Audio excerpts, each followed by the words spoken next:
Hello guys, welcome to our channel. This is Anuradha. So ఇవాళ మనం ఏం డిస్కస్ చేస్తున్నామంటే MLHPs, mid level health providers అంటారనమాట. సో ఈ మిడ్ లెవెల్ హెల్త్ ప్రొవైడర్స్ అంటే ఎవరు, వాళ్ళు ఏమేం విధులు నిర్వహిస్తారు, వాళ్ళు ఏం చదువుకున్నారు, హాస్పిటల్స్లో నుండి ఈ విలేజ్ హెల్త్ క్లినిక్స్లో ఎలా ప్రమోట్ అయ్యారు అనేది అయితే చూసేద్దాం. And first and foremost thing ఏంటంటే ఈ ఎంఎల్హెచ్పి అంటే మిడ్ లెవెల్ హెల్త్ ప్రొవైడర్స్ అన్నమాట. So mid level health providers అంటే ఏంటంటే అటు డాక్టర్స్ ఉంటారు, ఇటు నర్సెస్ ఉంటారన్నమాట. సో ఈ ఎంఎల్హెచ్పిస్ అనేది ఈ మధ్యలో ఈ కమ్యూనికేషన్ అయితే ఉంది కదా. సో ఈ కమ్యూనికేటర్గా వర్క్ చేస్తారనమాట. అంటే ఏంటంటే ఎంఎల్హెచ్పిస్ ఈ విలేజ్లో ఉండి విలేజ్ వాళ్ళకి ఎవరికైతే హెల్త్ బాగాలేదో వాళ్ళ దగ్గరికి వస్తారు. సో ఎంఎల్హెచ్పిస్ ఏం చేస్తారు, వాళ్ళ దగ్గర ఉన్న మెడిసిన్ కానీ, వాళ్ళ దగ్గర ఉన్న టెస్టులు కానీ, సో వాళ్ళన్నీ ఆ టెస్టులు కానీ, మెడిసిన్ కానీ ఆ ప్రజలకైతే ఇస్తారనమాట. సో ప్రజలకు ఇచ్చిన తర్వాత ఏమవుతుందంటే, ఈ ప్రజలు ఆ మెడిసిన్ తీసుకున్న తర్వాత మెడిసిన్‌కి తగ్గిందా అంటే ఓకే. ఒకవేళ తగ్గలేదు, ఎక్కువ జబ్బు పడతా ఉన్నారు అనేసంటే, మళ్ళీ ఎంఎల్హెచ్‌పీల దగ్గరకొస్తే, ఈ ఎంఎల్హెచ్‌పీలు మెడికల్ ఆఫీసర్స్‌కి అంటే పెద్ద డాక్టర్లకి రిఫర్ చేస్తారనమాట. సో రెఫర్ చేయడం అంటే ఏంటంటే, ఇప్పుడు ఎంఎల్హెచ్‌పీల దగ్గర ఏమన్నా జబ్బు తగ్గలేదనుకోండి, సో వాళ్ళు డాక్టర్స్ దగ్గరికి పంపిస్తారనమాట.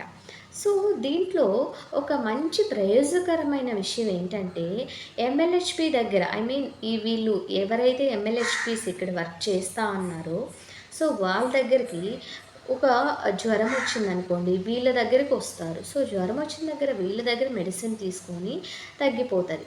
ఒకవేళ తగ్గలేదు అంటే అది డెంగ్యూ గానీ, టైఫాయిడ్ గానీ అంటే వీళ్ళ దగ్గర మెడిసిన్స్ ఉంటాయి. డెంగ్యూ అయితే రెఫర్ చేస్తారన్నమాట. సో పెద్ద డాక్టర్‌కి రెఫర్ చేస్తారు. సో ఈ విధంగా ఎంఎల్హెచ్‌పీలయితే వర్క్ చేస్తారన్నమాట.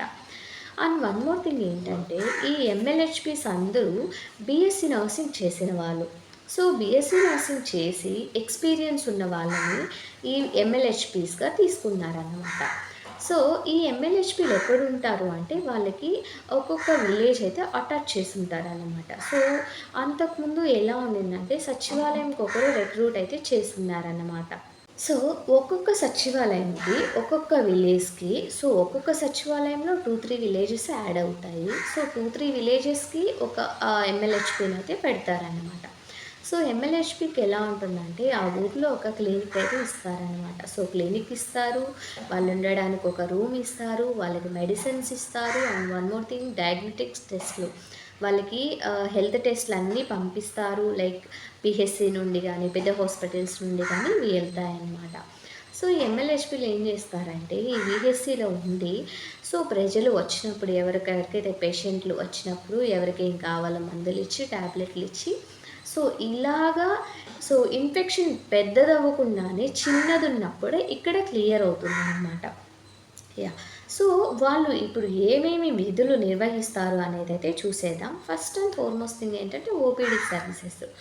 ఓపీడీ సర్వీసెస్ అంటే ఏంటంటే, సో విలేజ్ హెల్త్‌లో మార్నింగ్ నుండి ఆఫ్టర్‌నూన్ వరకు ఉంటారన్నమాట ఎంఎల్హెచ్‌పీలు.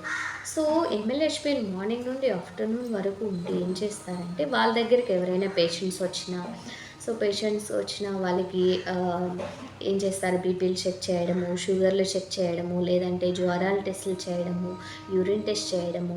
అండ్ ఎవరైనా ప్రెగ్నెంట్ వాళ్ళు వచ్చినప్పుడు యూపీటీ కిట్ అంటే యూరినరీ ప్రెగ్నెన్సీ టెస్ట్ అనేది అంటామన్నమాట.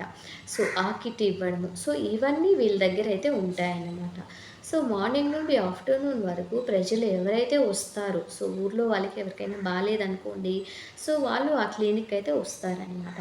వచ్చిన తర్వాత ఏమవుతుంది, వీళ్ళైతే మెడిసిన్ ఇస్తారు. సో మెడిసిన్ ఇస్తారు. And one more thing, morning నుండి ఆఫ్టర్నూన్ వరకు ఇలా జరుగుతాయన్నమాట. సో వాళ్ళు అక్కడే ఉండి ఓపీ బుక్ మెయింటైన్ చేసుకుంటారు. సో అలా చేసుకున్న తర్వాత ఏమవుతుందంటే, ఆఫ్టర్ నుండి ఈవినింగ్ వరకు ఏమవుతుందంటే విజిట్లు ఉంటాయన్నమాట వీళ్ళకి. విజిట్లు అంటే ఏంటంటే, లైక్ విలేజ్ సైడ్‌కెళ్ళడము, ఎవరైతే ప్రెగ్నెంట్ లేడీస్ గర్భవతులు ఉన్నారో వాళ్ళని చూడడము, ఎవరైతే బెడ్ రిడెన్ ఉన్నారో, బెడ్ రిడెన్ అంటే బెడ్ పైనే రెస్ట్ తీసుకో ఉంటారనమాట. వాళ్ళు నడవలేరు, బయటకెళ్ళలేరు, తిరగలేరు.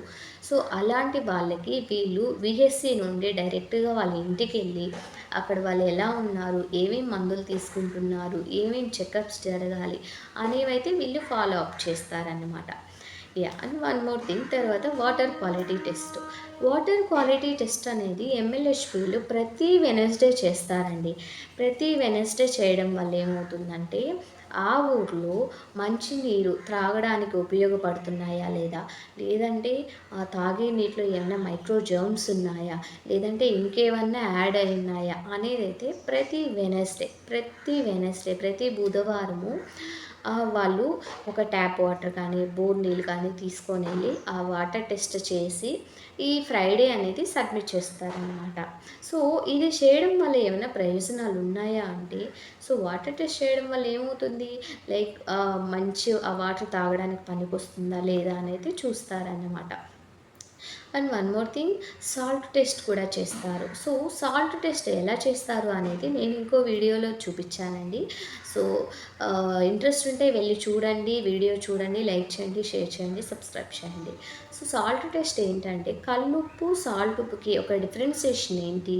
అది మంచి ఉప్పు మనం తీసుకోవచ్చా లేదా? దాంట్లో అయోడిన్ ఉందా లేదా? ఒకవేళ అయోడిన్ లేదంటే మనం ఆ ఉప్పు వాడొచ్చా లేదా? సో, అయోడిన్ తగ్గడం వల్ల మనకేం ఇబ్బందులొస్తాయి, ప్రజలకేం ఇబ్బందులొస్తాయి అనేదైతే వీళ్ళు చూసుకుంటారన్నమాట. And NCD, CD cases follow up అనమాట. So, NCD, CD cases follow up ఏంటంటే, ఎన్‌సీడీ, సీడీ అంటే నాన్ కమ్యూనికబుల్ డిసీజెస్ అనమాట. సో, ఈ కేటగిరీలో ఏమేమి వస్తాయంటే బేబీ ఉన్నవాళ్ళు, షుగర్ ఉన్నవాళ్ళు అండ్ క్యాన్సర్ ఉన్నవాళ్ళు, ఇవన్నీ NCD, సీడీలో add అవుతాయన్నమాట.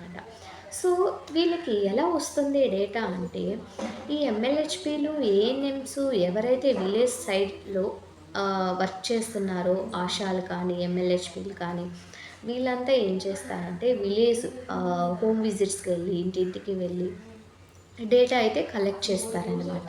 So, data collect చేసి ఎవరెవరికైతే షుగర్‌లున్నాయి, బీపీలున్నాయి, క్యాన్సర్‌లున్నాయి, ఎవరికైనా ఇలాంటివేమన్నా ఉన్నాయా అని చెప్పి ఒక నోట్ అయితే చేసుకుంటారనమాట. సో, నోట్ చేసుకొని ఏం చేస్తారంటే, యాక్చువల్‌గా వాళ్ళ దగ్గర క్లినిక్‌లయితే ఉన్నాయి కదా! సో, ఎంఎల్‌హెచ్‌పీల దగ్గర క్లినిక్‌లో ఈ షుగర్ మందులు, హైపర్ టెన్షన్ మందులయితే అవైలబుల్‌లో ఉంటాయన్నమాట. సో, అప్పుడేమవుతుందంటే, ఈ షుగర్ వాళ్ళు, డయాబెటిక్ వాళ్ళు ఏమవుతుందంటే, చాలామంది బయట నుండి మెడిసిన్స్ వాడుతారు. సో, అఫోర్డ్ చేసేంత వాళ్ళు బయట నుండి మెడిసిన్ వాడుకుంటారనమాట. ఎవరైతే ఈ అఫోర్డ్ చేయలేని వాళ్ళు ఏమవుతుంటారంటే, వాళ్ళు ఇట్లా వీఎస్సీ క్లినిక్స్‌కి అయితే వస్తారనమాట. సో, ఇక్కడికొచ్చిన తర్వాత వీళ్ళ మెడిసిన్ అంటే ఎంఎల్‌హెచ్‌పీల మెడిసిన్ షుగర్‌కి కానీ, బీపీలకి కానీ రెగ్యులర్‌గా డైలీ షుగర్ చూడడము, బీపీ చూడడము అనైతే అలాగే చూస్తా ఉంటారనమాట. చూసి మెడిసిన్ ఇవ్వడము, ఒకవేళ అబ్నార్మల్ క్వాలిటీస్ ఉన్నాయనుకోండి, అవి డాక్టర్‌కి ఇన్ఫార్మ్ చేయడము. సో, డాక్టర్ ప్రిస్క్రైబ్ చేసిన మెడిసిన్‌ని వీళ్ళకివ్వడము.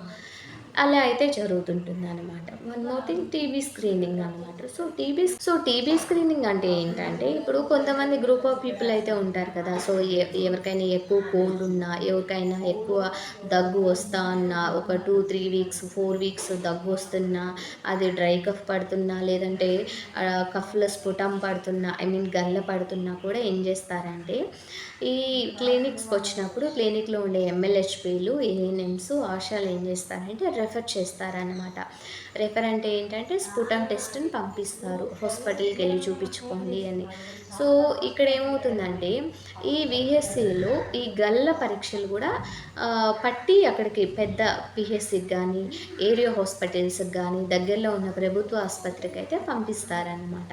సో, ఈ విధంగా ఊర్లో ఎవరికైనా టీబీ ఉందా లేదా అనేదైతే చూస్తారనమాట. యాహ్! అండ్ ఏఎన్‌సీ విజిట్స్ ఏంటంటే, ఈ గర్భవతులైతే థర్డ్ మంత్‌లో వస్తారు కదా! సో, సపోజ్ ఒక గర్భవతి ఉంది. ఆవిడ కన్సీవ్ అయింది. సో, కన్సీవ్ అయిన తర్వాత కొంతమంది గవర్నమెంట్ హాస్పిటల్‌కెళ్తారు, ప్రైవేట్ హాస్పిటల్స్‌కెళ్తారు. అలానే కొంతమంది విలేజ్ సైడు మోస్ట్‌లీ ఈ వెనుకబడిన ప్రజలైతే ఉన్నారు కదా! వాళ్ళు వెళ్ళలేరనమాట. సో, అలాంటి వాళ్ళ కోసం ఏంటంటే, ఈ వీహెచ్‌సీ క్లినిక్స్ అయితే ఉన్నాయన్నమాట. సో వాళ్ళు కన్సీవ్ అయినప్పుడు ఇక్కడికి వచ్చారనుకోండి, వాళ్ళకి ఫ్రీగా మందులు ఇవ్వడము, ఫ్రీగా చెకప్స్ చేయడము, ఫ్రీగా బీపీ, షుగరు, వెయిట్లు మంత్లీ చూడడము, వాళ్ళు మందులు వాడుతున్నారా లేదా, వాళ్ళు రెగ్యులర్గా స్కానింగ్ తీసుకుంటున్నారా లేదా, మెడికల్ ఆఫీసర్కి అయితే ఇన్ఫామ్ చేస్తారనమాట. సో స్కానింగ్లు ఎలా ఉన్నాయి, బాగున్నాయా లేదా, ఒకవేళ స్కానింగ్లో ఇర్రెగ్యులారిటీస్ ఏమన్నా ఆమ్, ఇబ్బందులు ఉన్నాయా, ఒకవేళ ఇబ్బందులు ఉంటే వెంటనే డాక్టర్కి ఇన్ఫామ్ చేయడము, ఇవన్నీ అయితే చేస్తారనమాట. సో ప్రతి విజిట్లో కూడా ఎంఎల్హెచ్పి అనేది ఉంటారన్నమాట. అండ్ బర్త్ ప్లానింగ్ అంటే ఏంటంటే, యాహ్! సో, ఒక గర్భవతి అయితే ఉన్నారు కదా! సో, ఒక గర్భవతి ఒకవేళ డెలివరీ డేట్ దగ్గర పడింది అంటే, సో, డెలివరీ డేట్ దగ్గర పడతానే ఎంఎల్హెచ్‌పీస్, ఏఎన్ఎమ్స్, ఆశమ్మలు ఎవరైతే ఉన్నారో వాళ్ళు ఆ గర్భవతి దగ్గరికెళ్ళి చెప్తారనమాట. లైక్ ఇలా ఒకవేళ నొప్పులొస్తే వెంటనే 108కి ఫోన్ చేయండి. ఒకవేళ అబ్నార్మల్ బ్లీడింగ్ అయితే వెంటనే 108కి ఫోన్ చేయండి. మాకు చెప్పండి. మేము తీసుకొనెళ్తామని అయితే ఇన్ఫార్మ్ చేస్తారనమాట. కొన్ని వీఎస్సీలో ఏం జరుగుతుందో తెలుసా? చాలా వరకు వీఎస్సీలో ఏం జరుగుతుందంటే 108కి ఫోన్ చేసే అంత టైం ఇవ్వరన్నమాట. సో, వీళ్ళే డబ్బులు పెట్టి స్కానింగ్‌లు తీపిచ్చడము, వీళ్ళే డబ్బులు పెట్టి తీసుకొని వెళ్ళడం చాలా వాటిల్లో జరుగుతా ఉందన్నమాట ఇలా కూడా. అండ్ వన్ మోర్ థింగ్, ఒకవేళ ప్రెగ్నెంట్ మదరు సడెన్‌గా ఇంటి దగ్గర బ్లీడ్ అయిపోయిందంటే వెంటనే 108కి ఫోన్ చేయడము. సో, ఈ ఆశమ్మలు, ఏఎన్ఎం, ఎంఎల్హెచ్‌పీస్ ఎవరైతే ఉంటారో వాళ్ళు ఆ ప్రెగ్నెంట్ అమ్మాయిని 108లో హాస్పిటల్‌కి, పెద్ద హాస్పిటల్‌కి తీసుకొని వెళ్ళడము. అక్కడ సంక్షేమంగా డెలివరీ జరిగిందా లేదా, బిడ్డ బాగుందా లేదా, బిడ్డ సరైన బరువు ఉందా లేదా, బిడ్డ పాలు బాగా తాగుతున్నాడా లేదా, ఐ మీన్ మదరు, బేబీ బాగున్నారా లేదా, ఇవైతే చాలా చక్కగా చూస్తారనమాట. సో, బిడ్డ పుట్టిన 42 రోజుల వరకు ఆశమ్మ కూడా, ఎంఎల్హెచ్‌పి కూడా, ఏఎన్ఎమ్స్ కూడా రెగ్యులర్‌గా వాళ్ళ దగ్గరికెళ్ళి చెకప్‌లు చేసి చెక్ చేసుకొని whether they are fine or not అనేసి అయితే ఉంటారనమాట. అలా చూసుకుంటారు. సో గాయ్స్, వీడియో చూసేసారు కదా! వీడియో నచ్చితే లైక్ చేయండి, షేర్ చేయండి, సబ్స్క్రైబ్ చేయండి. ఈ ఎంఎల్హెచ్‌పీలు ఇంకా ఏమేమి వర్క్ చేస్తారు, ఎలా చేస్తారని అయితే 2, 3 వీడియోస్‌లో నేను మిగతావి రిలీజ్ చేస్తాను.